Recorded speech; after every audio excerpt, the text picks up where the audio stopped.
Now that is Star Wars television. You have to admit, there is not anything that has ever been better than what we saw in episode 5 of the Ahsoka series.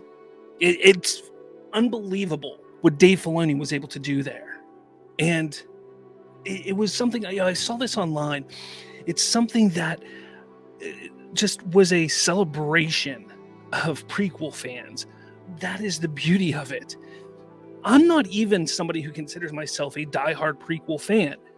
I know there are some out there that are diehard prequel fans, but this episode, this specific episode, and really this entire show has been for you to this point.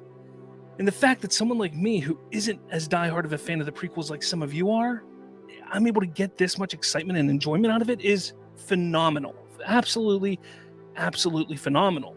The fact that, they interwove this story this week so well with Hera and Jason, sitting there, Jason tapping into the Force a bit, not really knowing that he is.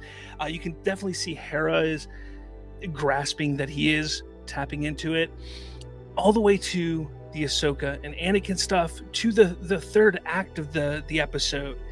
This entire story felt very much like a very short movie. It had a great beginning, middle, and end. And really, if you think about it, if you look at the end of this episode, it ties it up in a way where if this was the season finale, I would be more than content. I mean, I'd be mad that I have to wait however long to see the next season.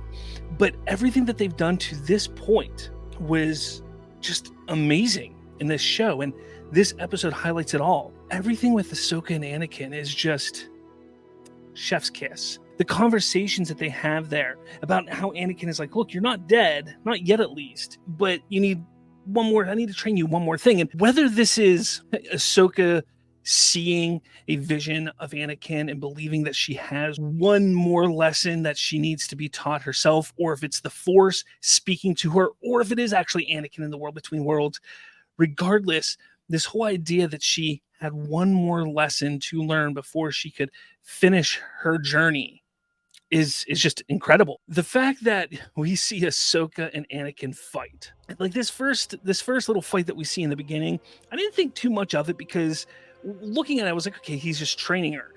I didn't really know where it was going to lead at that point. This moment where Anakin just swipes at the floor underneath Ahsoka and she falls. And when she gets up, she's in the middle of the Clone Wars, and it's young Ahsoka, which I thought was great. They could have easily done this thing where it was older Ahsoka and in the middle of the Clone Wars, but that may have been a little off-putting. What I really love is how they utilized young Ahsoka here with the knowledge of old Ahsoka. She's there. She's like, wait, this is the Clone Wars. And Anakin's like, yeah, pretty much. I love it. And come on, Anakin with the Clone Wars armor on.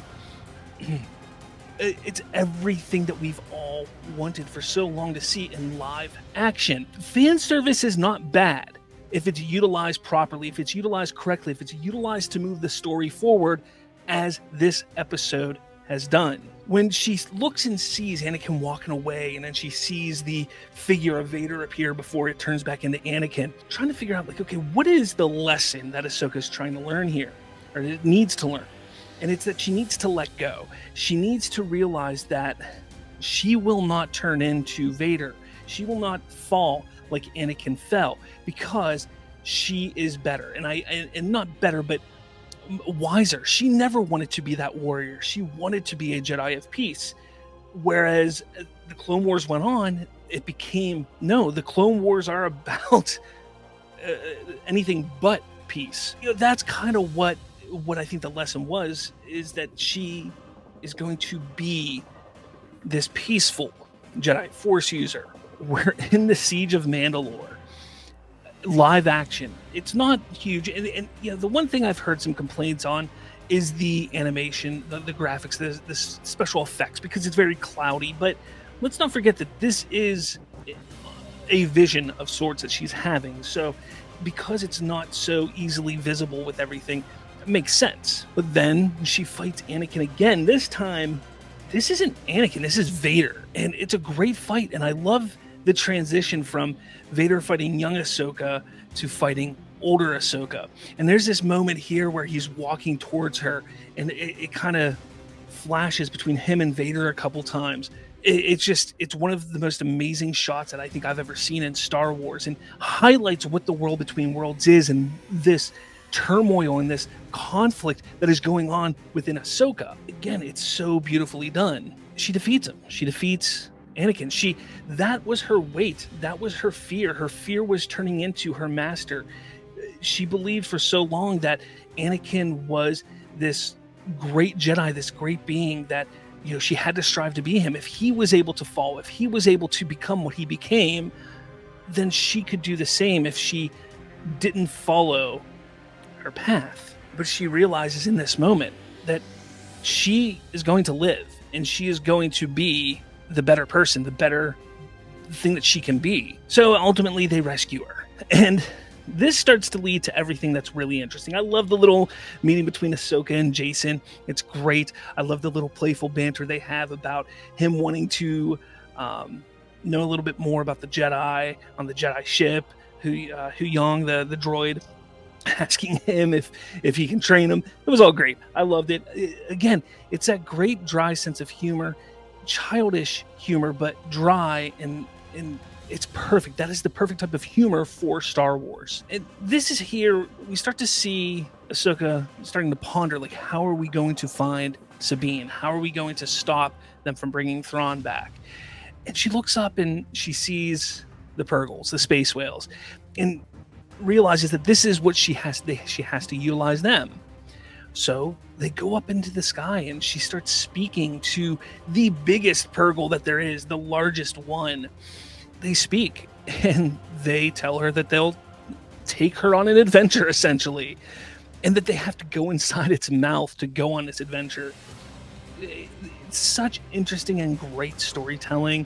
It's just things that you wouldn't think of happening in Star Wars, but it's bringing that fantasy back into this space fantasy, which is great. And there they go, off into the distance. This was a phenomenal episode. The lessons that she had to learn to become essentially Ahsoka the White. We're going to see her. I guess next week is going to be the big Thrawn episode. We're finally going to see Thrawn, possibly Ezra. We only got 3 episodes left, so. But I want to know what you guys think. This episode was fantastic. I loved what they did with the character, with everything that they're doing. And my question now, though, is, and this is 5 to 6, 7 years after Return of the Jedi, where's Jason come the sequels? That's what I want to know. But let me know your thoughts on everything below. Let's see what happens with this story. Let's see where Jason goes. Let's see where Hera goes. Let's see what happens to Ahsoka, Sabine. Does Ezra come back? Is he alive? That's another question. So definitely let me know your thoughts in the comments below. Hit like, hit subscribe, all that jazz. All that said, I'll talk at all of you later.